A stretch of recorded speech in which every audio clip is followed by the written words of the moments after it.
Muchas gracias, buenos días. Antes de comenzar, quiero tener un recuerdo para Diego Rivero, que murió el jueves y es una figura importante en Ronda, profesor, historiador, que ha impulsado muchísimas iniciativas en el marco de la cultura de Ronda y, sobre todo, también en la figura de Vicente Espinel. Bien, pues al iniciar el 2024, pues hemos llevado un año de celebraciones, se ha hablado mucho de Vicente Espinel, de su vida, de su obra, se ha hablado hasta la saciedad, se ha dudado también de la paternidad de la Espinela, de la invención de la quinta cuerda, se han dado conjeturas, especulaciones acerca de todos los ámbitos que este gran humanista pues llevó a cabo a lo largo de su vida. Y se han tomado datos de su biografía, datos de documentación oficial y sobre todo se ha tomado su obra, Marcos de Obregón, como esa base fundamental para recrear su biografía. El Marcos de Obregón es un arma de doble filo. No sé pasar esto. Ahora, es un arma de doble filo ya que, hay datos fidedignos que recrean su biografía, pero hay otros datos pues, que están cogidos de la ficción. En esa confluencia de biografía legítima, pues están insertos muchísimos relatos inventados, fruto de esa pasión falsificadora del siglo de oro.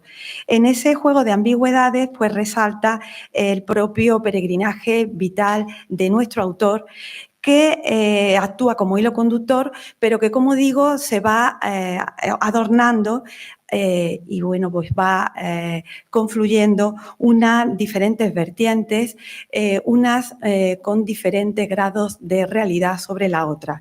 Y un episodio que ha generado mucha controversia es el cautiverio de Argel. Un cautiverio que ya la crítica literaria moderna sospechaba que era totalmente ficticio. Entre otras cosas por la ambigüedad de imágenes, también porque en la descripción que hace Espinel, pues en ese cautiverio se ve que no lo marca lo mismo que lo hace con Cervantes, cuyas descripciones, infierno terrenal que vive, pues queda diametralmente opuesto a las sensaciones que nos transmite Vicente Espinel en su relato.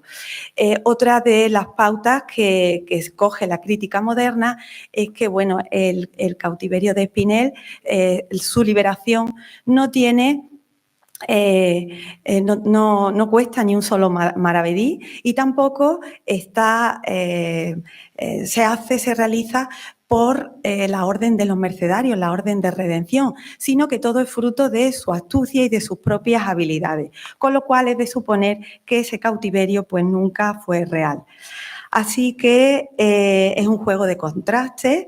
Es un dato más para enriquecer su biografía, en este caso su biografía simulada, pero el mérito sí que radica en esa imaginación tan desbordante, una imaginación fabuladora, capaz de deformar la realidad sembrando dudas. Estas dudas a día de hoy van a quedar totalmente despejadas tras el hallazgo de una documentación hasta ahora inédita sobre su viaje a Italia. Un viaje para el que Espinel embarca y vamos a analizarlo brevemente, ya que por motivos obvios de tiempo pues no podemos adentrarnos y que hay una gran profusión de datos en un artículo que he escrito para la revista Tacuruna, el cual se presentará mañana. Y bueno, para analizar este viaje a Italia nos tenemos que centrar en Sevilla. Sevilla, encontramos a Vicente Espinel, la capital hispalense, allá por el año 1580, en una Sevilla que está sumida en pleno siglo de oro, toda la crisis que conlleva social y económicamente. Y encontramos a Espinel bajo el patronazgo del duque de Medinasidonia. Un duque que era protector de las artes, era mecenas, era también aficionado. En su haber tenía muchas colecciones, muchas piezas valiosísimas de esculturas, de pintura, libros antiguos, clásicos y una desbordante colección de tapices. Bien, pues en la ciudad seguramente el duque lo llamaría la atención un joven poeta llamado Vicente Espinel, que en 1580 participa en la Catedral de Sevilla con un poema dedicado a Fray Rodrigo de Arce, con la llegada de este fraile, de este máximo representante de la Orden Mercedaria, a la Catedral hispalense, lo cual supone pues un revuelo importante en la ciudad, y de seguro pues el duque de Medina Sidonia conoce a Vicente Espinel y lo hace de su círculo de intelectuales, porque se sabe rodear de un círculo importante de artistas e intelectuales. Bien, pues tampoco podemos olvidar que el duque tiene una gran faceta militar, diplomática y estratégica en tiempos de Felipe II, un tiempo en el que España tenía un imperio, aquella famosa frase donde no se ponía el sol, ¿no? Tenía extensión desde América, tenía posesiones en Filipinas, de hecho el nombre de Filipinas viene del monarca Felipe II, posesiones, plazas en el norte de África, la anexión a Portugal justamente ese año de 1580, el Franco Condado, los Países Bajos, y en Italia pues Sicilia, Cerdeña, Nápoles y el Ducado de Milán.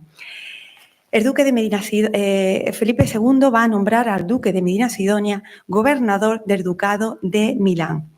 Y para este cargo, el duque va a enviar previamente a su llegada un séquito para que preparara pues todas las gestiones, su llegada, donde iba a habitar. Entonces, en ese séquito va a embarcar Vicente Espinel. Y lo va a hacer en un viaje que le va a cambiar su vida, un viaje por tierras italianas y va a constituir un antes y un después en su biografía. Viajar respondía a unos intereses económicos, militares, comerciales. También respondía a ese deseo de salir de lo cotidiano y conocer mundos, vivir nuevas aventuras. También estaba muy bien visto socialmente, ya que tenían esa probabilidad de viajar las altas esferas sociales, incluso la realeza. En el caso de Espinel, él va a aprovechar también el viaje para nutrirse de aquella cultura en Italia y sobre todo para también propagar la cultura española en el campo de la poesía y de la música. Bien, pues en 1581 tenemos a Espinel que embarca con el séquito del duque de Medina Sidonia destino a Italia. Va a empezar su viaje, de hecho hay referencias en el Marcos de Obregón, huyendo de la peste de los catarros, como él mismo describe en el Marcos de Obregón. Dice: vino este tiempo una grandísima peste en Sevilla y mandóse por materia de Estado que matasen todos los perros y gatos porque no llevasen el daño de una casa a otra. Yo, procurando asentar mi vida, fuime a Sanlúcar, a casa del duque de Medina Sidonia. Así que Vicente Espinel va a embarcar como caballero. Lo hace como caballero porque está así registrado entre la nómina de personajes que inician este viaje y como digo, en la documentación, una documentación hasta ahora desconocida, aparece Vicente Espinel registrado en esta nómina. Ahí expongo la página donde aparece el nombre de Vicente Espinel y está ahí a la derecha de cerca. Y según hay una referencia que expresamente pone un criado de Vicente Espinel, es decir, por su condición de caballero va a tener como el derecho a tener un criado. Y eso viene en la documentación, como digo, que hasta ahora estaba desconocida. Bien, pues el viaje se va a iniciar el 23 de abril de 1581 a bordo del galeón Juan Andrea Doria, con destino a Génova. A partir de Génova, pues ya se iniciaría un viaje por tierra firme hasta Milán, y este viaje es conocido en estos registros como la jornada. Se hace referencia a él como la jornada de Milán. Pues Vicente Espinel, como digo, aparece formando parte de este séquito en un periplo que duraría meses, y tenemos una amplia información de todos los registros de este viaje gracias a Francisco Gutiérrez, el contador de la Casa Ducal de Medinasidonia. Se trata de una documentación pormenorizada, unos libros de apuntes, porque ya era el responsable de la contabilidad, del inventario, de los gastos, de las fechas, de de custodiar todo el material que iba en una valiosísima carga compuesta, pues, no solamente de vituallas, sino de colecciones, obras de arte, mobiliario ostentoso, que era lo que iba a preparar esa llegada del duque a Milán. Bueno, pues en el espacio logístico que constituía el Mare Nostrum estaba gestionado, operaba una gran flota de galeras que esa parte del imperio pues la comunicaban. La seguridad era una cuestión capital en este aspecto, ya que había riesgos omnipresentes debido a la peligrosidad que constituían los corsarios turcos, también los naufragios, también otro peligro era la climatología y también la cercanía al litoral. Los galeones iban muy cerca del litoral, y eso tenía una parte positiva y otra negativa. Lo positivo era que, bueno, no eran comparables con las largas travesías por el Atlántico, pero sí tenían la ventaja de poder parar para descansar, pues asearse, sobre todo también acopiar suministros y productos frescos, y sobre todo también agua. Esa era la gran ventaja.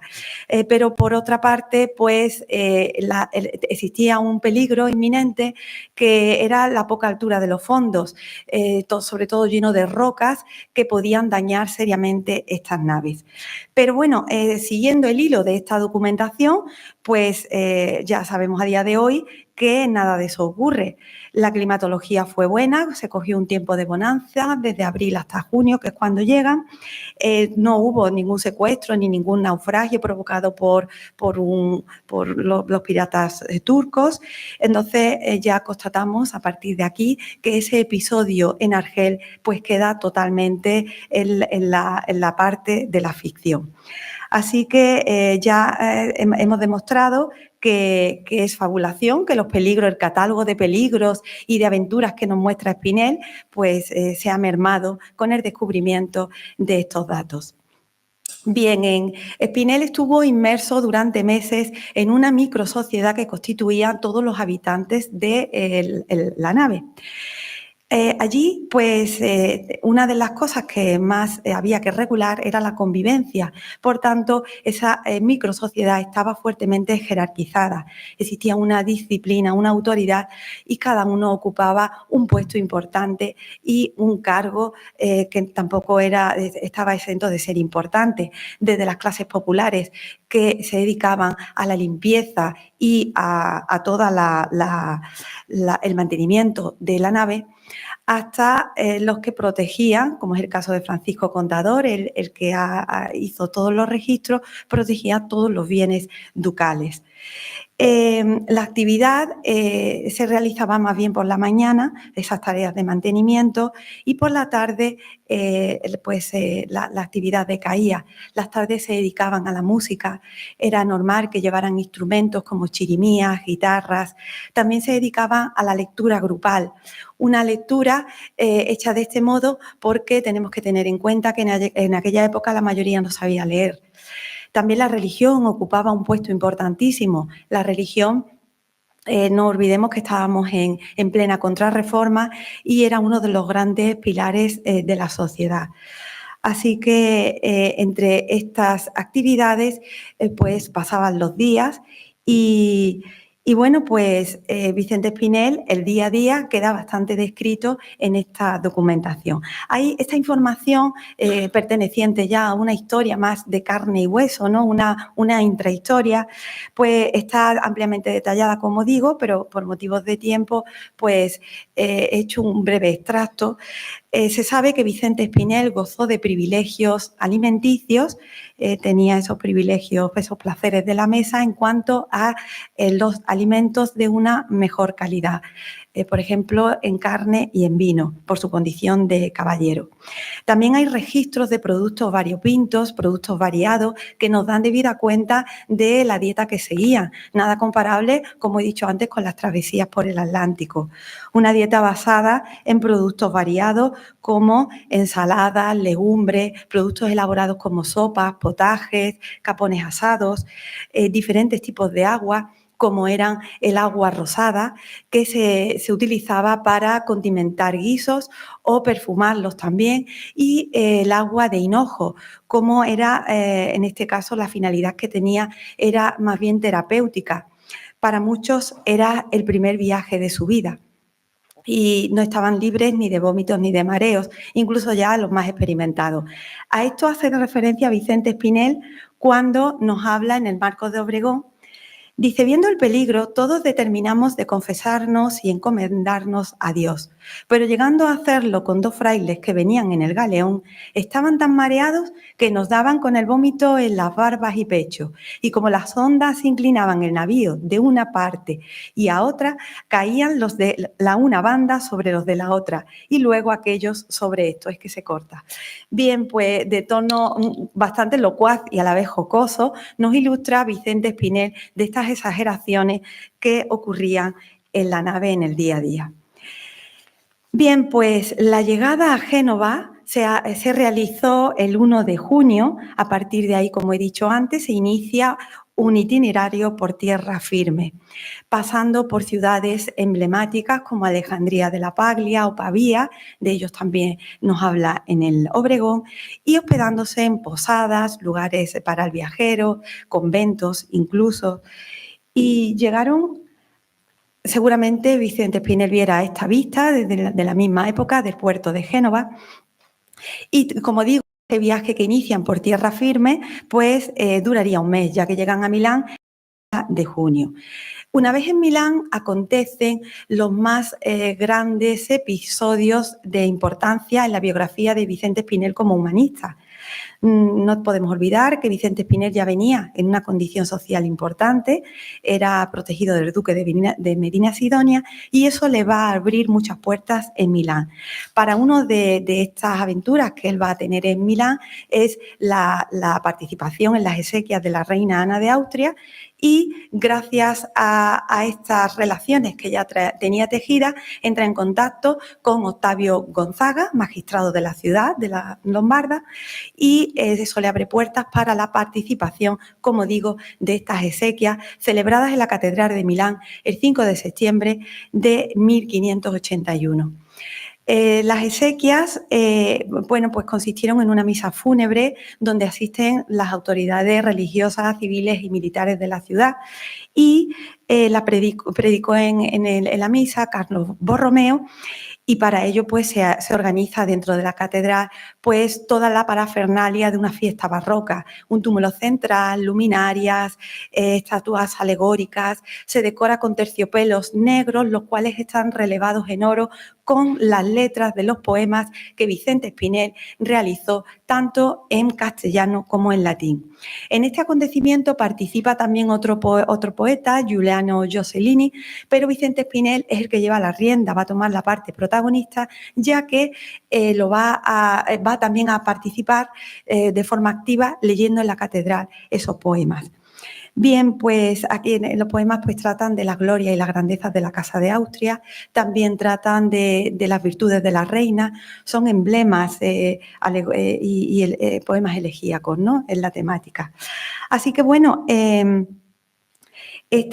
todos estos poemas se van a recoger en un libro cuya edición va a estar a cargo de Peregrini, este importante pintor del Escorial, muy conocido en la historia del arte, y como agradecimiento a todas estas puertas que le van a abrir Spinelli en Italia, pues está esa dedicatoria que le hace nuestro poeta a Octavio Gonzaga, una égloga en sus diversas rimas, y también una canción a su esposa Sicilia de Medici.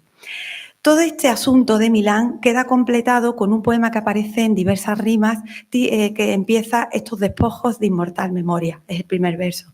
Este poeta no se utilizó para llevarlo a cabo en el acto, seguramente porque es muy largo o entre otras cosas también porque el tono humanístico pues chocaba un poco con la religiosidad del acto. Lo cierto es que, bueno, esto ya le da una garantía a Vicente Espinel para proyectarse allí, para tomar cierta categoría entre la intelectualidad italiana y para establecer lazos de amistad. Bien, pues según la documentación que hemos encontrado y lo que ya se sabía, él pone en el Marcos de Obregón, hace referencia a esto, dice, en alusión a las exequias: llegué a tiempo de que se celebraran las exequias de la Santísima Reina doña Ana de Austria, y habiendo buscado a quien cometer la traza, historia y versos de la vida ejemplar de tan señora, pudiendo cometellas a muy grandes ingenios, tuvo por bien el magistrado de Milán de cometellas al autor de este libro. Bien, pues como digo, aquí están recogidos, tanto en latín como en castellano, estas exequias, estos versos elegíacos y la edición de Pellegrini. Allí en Italia también entra en contacto con la intelectualidad. Por ejemplo, acudía a las tertulias que se organizaban en la casa de don Antonio de Londoña. Dice, era muy sabio don Antonio de Londoña, presidente de aquel magistrado, en cuya casa había siempre junta de excelentísimos músicos como de voces y habilidades, donde se hacía mención de todos los hombres eminentes en la facultad. Teñíanse vihuelas de arco con grande destreza, tecla, arpa, vihuela de mano, por excelentísimos hombres en todos los instrumentos. Es decir, Vicente Espinel estaba allí disfrutando de sus grandes pasiones, como eran las letras y la música. Y como digo, él entra en contacto con esos grandes hombres, grandes sabios de la Italia del momento y, de hecho, él va a traer novedades de la música italiana a España, como es el cantar de sala y las sonadas. Bueno, pues a través de esta documentación que hemos encontrado, Vicente Espinel se sabe que visitó ciudades como Turín o Venecia. De hecho, también lo expone en su obra Marcos de Obregón. Pero es muy extraño que en su propia obra no haga ninguna referencia a un viaje que realiza a Italia. Pues he querido traer a este congreso la primicia de una documentación que encontré muy recientemente sobre los documentos estos, pero entre ellos, entre esos legajos, existe un recibo escrito del puño y letra de Vicente Espinel con su firma. El documento dice: digo yo, Vicente Espinel, que recibir de Francisco Gutiérrez, contador del duque mi señor, 12 escudos de a 11 sueldos cada uno, con los cuales me socorrió para hacer mi viaje a Roma. Fecha 16 de noviembre y la firma de Vicente Espinel. Bueno, esto ilustra una pieza importante de su biografía, ya que no se tenía noticia ninguna de la visita de Espinel a Italia. Aún no se conocen los motivos que le llevó allí, aunque sí que hay bastantes suposiciones y bueno, pues lo notorio es que también, porque la otra documentación, que igualmente es inédita, pues se basa en datos sobre él. En este caso, bueno, pues un documento escrito de su puño y letra, con lo cual es algo importantísimo para ilustrar su biografía. Bien, pues siguiendo con el viaje a Italia, hay que decir que la casa del duque la encontramos asentada en Milán y que estaba esperando su arribo, el cual nunca tiene efecto.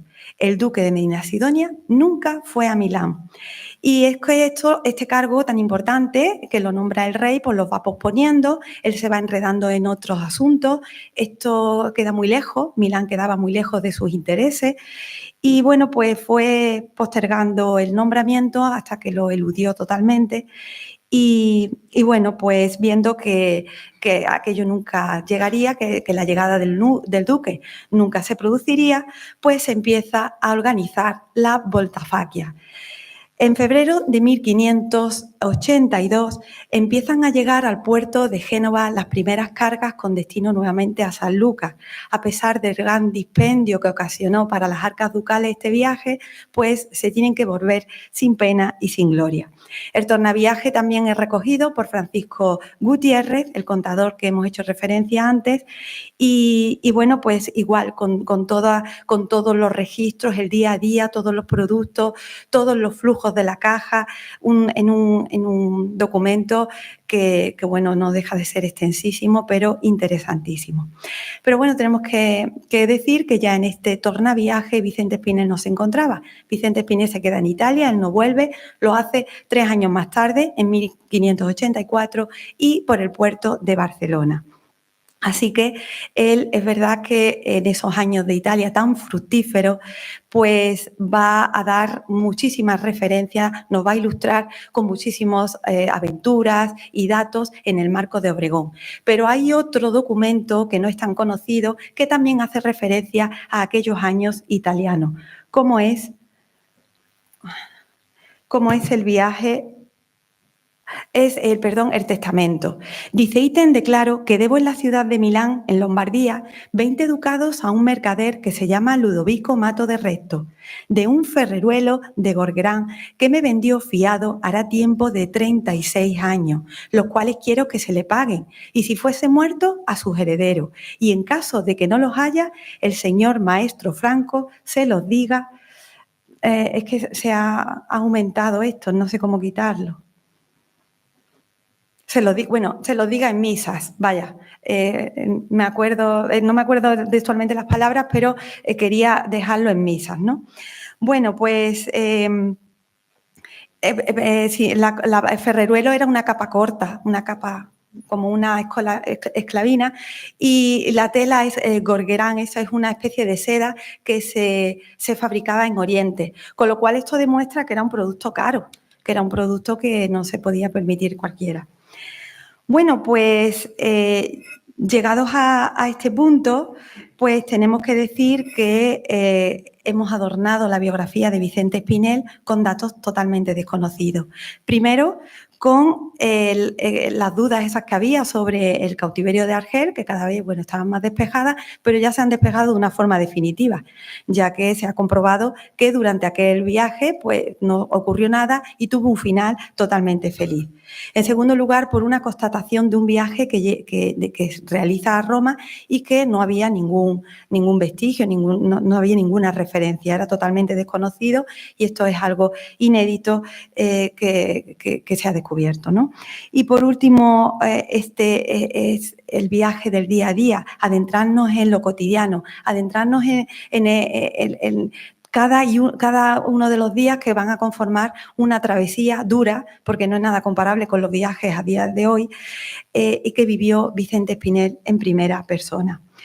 Pues bien, llegados a este punto y acabando con la biografía, ahora vamos a pasar a hablar de la biografía posterior, es decir, la posbiografía, desde que Espinel muere hasta el día de hoy, esos 400 años que completan una serie de homenajes, una concatenación de odios, de olvidos, de elogios y, como digo, de homenajes. Para ello, la pieza que traigo es el monumento tan representativo de Vicente Espinel, que en los últimos meses ha generado tanta polémica en nuestra ciudad, pero que a día de hoy luce felizmente de nuevo. Pues entre los elogios de su posbiografía hay muchísimos, y he entresacado algunos de ellos, como es el caso de Rivera Valenzuela, que se ha nombrado en la anterior conferencia, este historiador rondeño, que saca a colación Vicente Espinel en esas tertulias macarianas reflejadas en su libro, tertulias realizadas en la casa de un rondeño, Macario Fariña, de ahí el nombre Macariana, y Vicente Espinel ahí va a tratar pues su obra, va a proyectar su sabiduría, y los contertulios también lo elogian, pues atribuyéndole todo lo que aporta al mundo de la cultura. Rivera Valenzuela también nos habla de Vicente Espinel a través de lo que escuchó de su padre. Y es que en las iglesias de Ronda, todavía por el siglo XVIII, se escuchaban las composiciones de Espinel en esos templos rondeños, y también que los niños llevaban el Marcos de Obregón a las escuelas. Con lo cual la figura de Espinel pues quedó ahí como una de las grandes, de los grandes personajes de nuestra literatura. Otro de los homenajes que se le han ido haciendo a Vicente Espinel a lo largo de la historia son sus retratos. En esta ocasión traigo este grabado conocido, pero desconocido su autor y todo lo que le rodea. En esta ocasión, este retrato de Espinel nos llega de la mano del grabador Noseret, Luis Fernández Noseret. El dibujo es de Maea, pero él es de el grabador es Noseret. Se hace y forma parte de una colección promovida por el conde de Floridablanca y respaldada por el rey Carlos IV, una colección de personajes ilustres españoles, entre los que se encuentra pues Juan Sebastián Elcano, Juan Luis Vives, el Cid Campeador. Entre los literatos pues está Lope de Vega, Góngora, y bueno, pues Vicente Espinel ocupa un lugar importante, está en el tomo 16 porque se compone la colección de muchísimos tomos, y bueno, pues hay que resaltar que se ha tomado esa referencia para posteriores retratos de la figura de Espinel. Y como digo, pues bueno, pues se basa en esa, porque está cortado, pero en la base pues tiene esa alusión a la literatura y a la música. Hay que decir que es una producción de la Imprenta Real y está en el círculo encuadrado de la Academia de Bellas Artes de San Fernando de Madrid. También tenemos otro retrato, esta vez muy desconocido, que bueno, está realizado, lo he traído porque está realizado por un rondeño, en este caso José de Ramos. José Ramos fue un pintor rondeño, como digo, que tiene una impronta muy barroca, aunque ya es de la segunda mitad del XVIII, tiene una impronta muy de la época barroca, su temática es religiosa, la temática de su obra, también tiene retratos, y como grabador pues nos ofrece este retrato de su paisano. Aquí Vicente Espinel está encuadrado en el antiguo puente, un puente anterior al que conocemos como Tajo, porque en ambos laterales sí que aparece la fisonomía del Tajo. En la base aparecen pues figuras alusivas y simbólicas en las artes y la formación clásica de Espinel, como esa siringa o flauta de pan, o por ejemplo la lira y la máscara, aludiendo a la formación clásica de Espinel. No olvidemos que Espinel se nutre de Horacio y de Petrarca, por ejemplo, ¿no?, entre sus maestros. También un libro abierto, las letras, la música, la partitura. Una trompeta, tenemos una trompeta natural con vuelta de tubo, y también la figura de la guitarra en primer plano como el mayor atributo de Vicente Espinel, una guitarra barroca de 5 cuerdas. La obra de este hombre, José Ramos, seguramente la conocemos porque en Santa María se expone un gran mural de San Cristóbal, pues esto fue obra de este autor, que además él presume de ser de Ronda, porque en la firma incluso subraya que es arundensis, es decir, soy de Ronda, ¿no? Bueno, pues otro de los homenajes que se le han otorgado a Vicente Espinel, ya esto en el siglo XIX, es El capellán de las monjas. Es una obra escrita por Ildefonso Bermejo, Ildefonso Antonio Bermejo, un dramaturgo, periodista e historiador italiano, que, bueno, pues fue una obra escrita expresamente para su representación en el Teatro Príncipe de Madrid en 1866.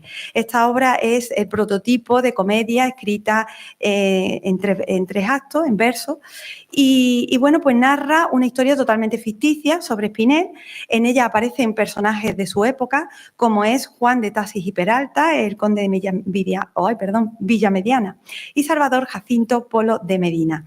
Bien, pues en esta historia pues confluyen todos los prototipos que le gustaba a la sociedad de la época, una sociedad que asistía mucho al teatro y que los ingredientes del éxito pues eran los tópicos genéricos, los valores nacionales, el costumbrismo, una obra que no tenía mucha calidad literaria, pero sí que en su momento pues tuvo bastante aceptación. Lo que pasa es que quedó en el olvido, porque cada teatro tenía legítima competencia para poner novedades y lo que le interesaba para atraer al público eran estas novedades que continuamente ofrecía. Con lo cual, con una siguiente novedad, esta obra quedó sepultada y otra hasta que quedó en el olvido. Tenemos también, aquí tenemos los personajes, ¿no? Los personajes que la llevaron a cabo en ese año.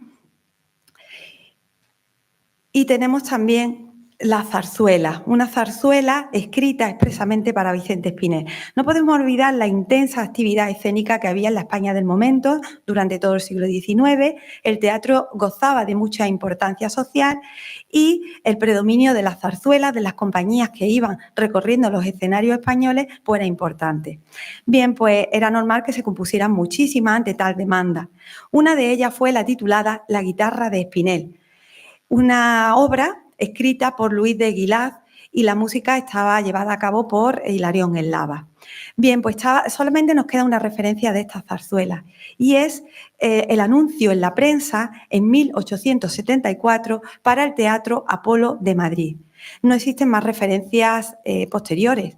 Si pensamos que la prensa es un filtro inequívoco de actualidad, pues tenemos que ser conscientes de que si no hay después anuncios o comentarios o crónicas sobre el estreno, sobre la posterior puesta en escena más veces o la crítica, se supone que nunca se llega a estrenar. De hecho, en el catálogo de obras de Aguilar aparece como inédita y pueden ser por dos motivos. El primero, porque en ese mismo año tiene lugar la prematura muerte de Aguilar. Y en segundo lugar, porque entre sus registros, aparte de aparecer siempre inédita, no aparece ninguna otra referencia e incluso los manuscritos han podido seguramente desaparecer porque en la guerra la familia sufrió bastante saqueo, con lo cual es la única referencia a través de la prensa que nos llega de la guitarra de Espinel. Y por último ya una obra que se escribe para la inauguración del monumento que antes hemos visto, el 23 de abril de 1876, escrita por Rafael Gutiérrez Jiménez, titulada El genio del Tajo. Aquí Vicente Espinel aparece junto a otros personajes del siglo de oro y Ronda y la inmortalidad como personaje. Para concluir, pues voy a hacerlo extrayendo una frase de Diego Vázquez Otero, un historiador de Alpandeire, que también aportó muchísimos datos como biógrafo de Vicente Espinel. Un libro que guardo con mucho cariño porque me lo regaló Francisco Ruiz, impulsor precisamente de este IERS. Y bueno, pues la frase dice: esa sutil realidad escondida que se niega a la investigación es la que debe encontrar al biógrafo si quiere hacer algo más que un relato frío y desvaído. Es lo que yo he intentado hacer, ese engranaje de arrojar luz y aglutinar más piezas, en este caso novedosas, sobre la biografía de Espinel, al tiempo que mostrar este Espinel de carne y hueso, esa semblanza invisible, muchas veces tan ajena a la historia. Pues esto es todo.